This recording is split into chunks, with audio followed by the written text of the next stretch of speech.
je vous propose de nous intéresser à l'un des premiers grands styles que nous verrons dans ce syllabus. Il s'agit du style roman. Donc vous le voyez, grâce à cette ligne du temps, à nouveau, le style roman, il va se développer, il va s'affirmer chez nous et ainsi que en Europe durant la première partie de l'époque médiévale. Pour rappel, nous avons décidé de parler du style roman grâce à l'existence jadis au niveau de la place du Burg à Bruges de l'ancienne église Saint-Donatien. Ce bâtiment est de style roman, du moins la première église Saint-Donatien, elle a été construite en style roman durant la première partie du Moyen-Âge. Nous allons dans cette présentation, dans cette vidéo, essayer de savoir pourquoi. Les historiens, les archéologues et les architectes savent, grâce à plusieurs documents, que cette église Saint-Donatien de Bruges, elle s'est inspirée d'un modèle.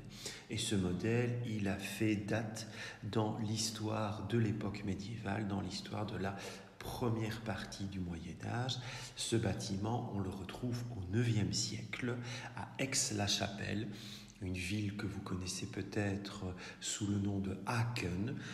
C'est une ville allemande qui se situe non loin de la frontière séparant la Belgique, de la frontière actuelle séparant la Belgique de l'Allemagne. Eh bien, dans la ville médiévale d'Aachen, ou si vous préférez d'Aix-la-Chapelle, nous avons un personnage historique excessivement important que vous connaissez très bien. Il s'agit de Charlemagne. Eh bien, Charlemagne, souvenez-vous, il devient empereur en l'an 800, le jour de Noël de l'année 800. Il est sacré empereur par le pape à Rome.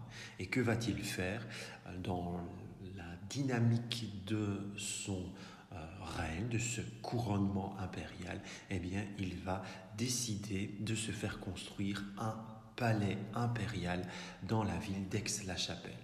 La ville d'Aix-la-Chapelle, à l'époque, est très intéressante. Pourquoi ? Parce que cette cité se situe quasiment au centre de l'Empire, au centre des possessions d'Aix-la-Chapelle. Donc c'est très intéressant pour Charlemagne d'implanter son palais principal dans cette ville d'Aachen ou d'Aix-la-Chapelle.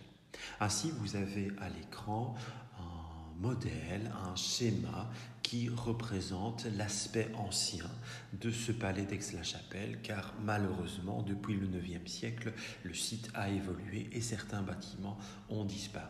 Donc, en 804, Charlemagne voit l'édification d'un bâtiment emblématique de son palais. Il s'agit d'un sanctuaire, d'un site religieux.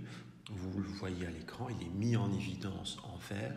Et cette église, ou plutôt cette chapelle palatine, cette chapelle de palais impérial, qui n'est pas une petite chapelle, c'est un bâtiment qui offre quand même une volumétrie assez imposante. Ce bâtiment va être donc inauguré en 804.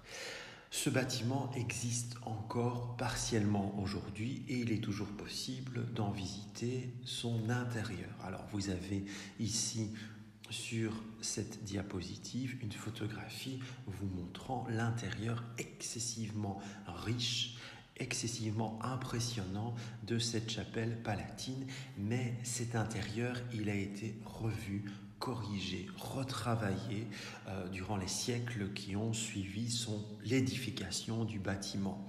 Donc faites bien attention, ne vous laissez pas tromper par cette décoration inspirée de l'art byzantin. Ça, c'est une autre histoire, c'est une autre question, c'est un autre style artistique que nous ne verrons pas ici dans cette présentation. La chose que je vous demande de faire ici en regardant cette photographie, c'est de remarquer l'aspect des voûtes, cet aspect arrondi de ces voûtes, les voûtes qui vont donc permettre de garantir la structure du bâtiment et qui vont donc permettre au bâtiment, si vous voulez, de passer d'un premier niveau à un second niveau. Ces voûtes, en termes c'est un terme caractéristique de l'art roman. En termes d'architecture, ces voûtes, on les appelle des voûtes en berceau. C'est un terme que je vous demande de retenir pour pouvoir caractériser le style art roman, l'architecture romane. Vous avez ici deux schémas qui vous montrent l'aspect de ces voûtes en berceau. On a l'impression en effet d'avoir un berceau, un landau renversé. Comme vous le montre cette nouvelle diapositive, les voûtes en berceau qui vont structurer l'édifice, qui vont permettre à l'édifice de se maintenir debout et aussi d'évoluer. Donc vous voyez généralement un édifice roman va être basé sur deux niveaux, un rez-de-chaussée et un étage. Eh bien, cette voûte en berceau, elle est garantie grâce à l'édification d'un arc. Cet arc, il porte le nom d'arc en plein cintre. Vous avez une modélisation sur cette diapositive. Vous voyez dans cette reconstitution de l'église Saint-Donatien de Bruges, eh bien vous voyez clairement ces arcs en plein cintre qui sont représentés notamment dans la partie supérieure des petites lucarnes qui percent les murs massifs de ce sanctuaire. En regardant, en observant cette reconstitution qui est très bien menée, nous pouvons aussi mettre en évidence les grandes caractéristiques de l'art roman. L'art roman va accoucher de bâtiments qui présentent un style massif. Il n'y a pas, voire très peu de décoration, donc c'est en cela que c'est un style épuré. Et vous voyez, globalement, on peut dire que le style roman, que les bâtiments d'architecture romane se caractérisent par de petites lucarnes.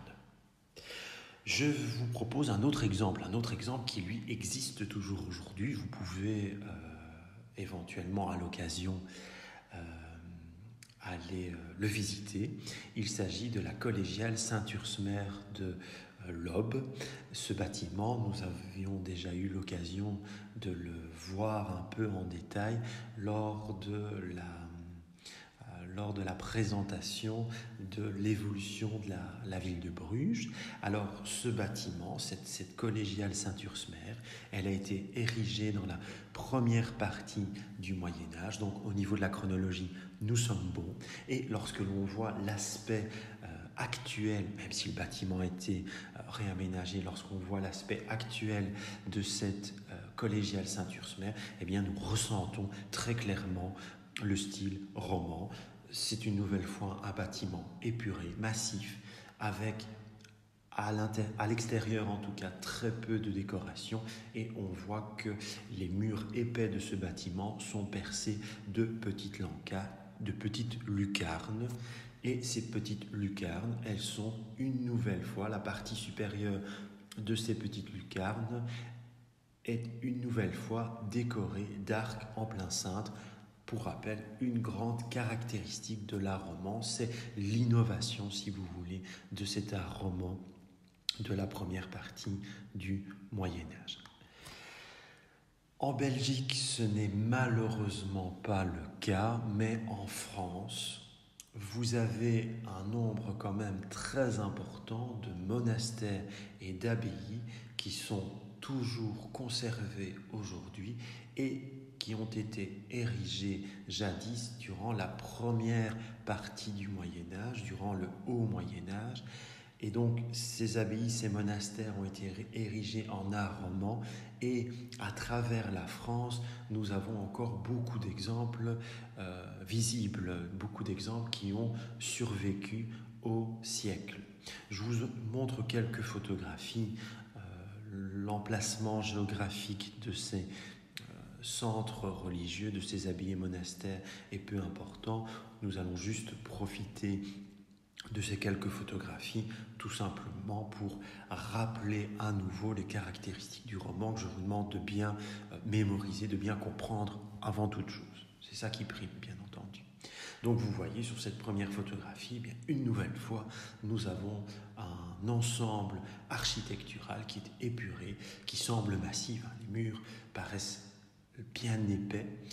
Bon, il n'y a quasiment pas de décoration, quelques fioritures, mais très peu par rapport au style qui vont suivre. Et une nouvelle fois, il y a très peu de fenêtres. Et s'il y a des fenêtres, s'il y a des lucarnes, elles sont assez petites. Vous voyez ici un détail où on appréciera aisément la voûte en berceau de style roman qui est ici présenté, qui a été ici utilisé dans le cloître de cet abbaye. Un dernier exemple qui va me permettre peut-être de tisser un lien vers le style gothique qui arrive juste après le style roman. Vous avez ici le réfectoire d'une abbaye. C'est là où jadis les religieux, les membres de la congrégation religieuse du monastère ou de l'abbaye venaient se restaurer. Eh bien, vous voyez, c'est une salle romane qui appartient à une abbaye romane. Vous voyez, le style est une nouvelle fois épuré. Il y a très peu de décoration.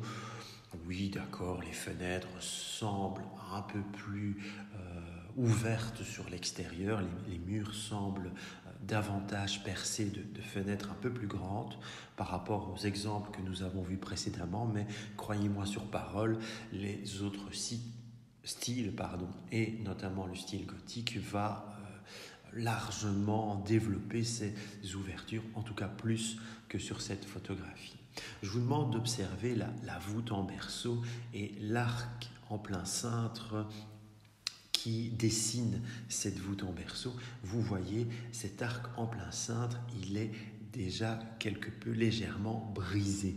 Alors pourquoi est-il légèrement brisé? Eh bien parce que les architectes, c'est une salle qui a été érigée au XIIe siècle, donc c'est très intéressant. Ce siècle, on va basculer progressivement de l'art roman vers l'art gothique. Eh bien, les architectes ont essayé d'élever le plus possible cette salle de réfectoire, peut-être pour permettre de faire davantage entrer la lumière en perçant le mur de plus grandes ouvertures. Eh bien, pour augmenter la volumétrie de cette salle, les architectes ont été contraints, pour aussi garantir une bonne structure de cette salle, ont été contraints de légèrement briser cette voûte, de légèrement briser cet arc en plein cintre. Eh bien, l'exemple que vous avez ici est très intéressant parce qu'il vous montre l'évolution technique qui va nous conduire à l'art gothique que vous verrez dans la prochaine vidéo.